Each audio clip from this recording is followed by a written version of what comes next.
Tim identifikasi korban bencana kepolisian daerah Sumatera Barat hingga hari Selasa pukul 22.30 waktu Indonesia Barat telah mengidentifikasi 16 dari 23 orang yang diperkirakan meninggal dunia lantaran dampak erupsi Gunung Merapi pada Minggu sore.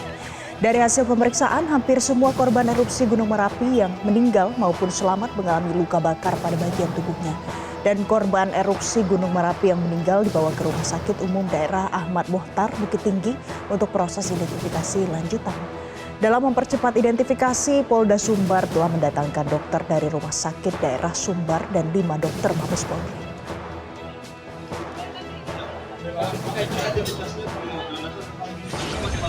Jelajahi cara baru mendapatkan informasi. Download Metro TV Extend sekarang.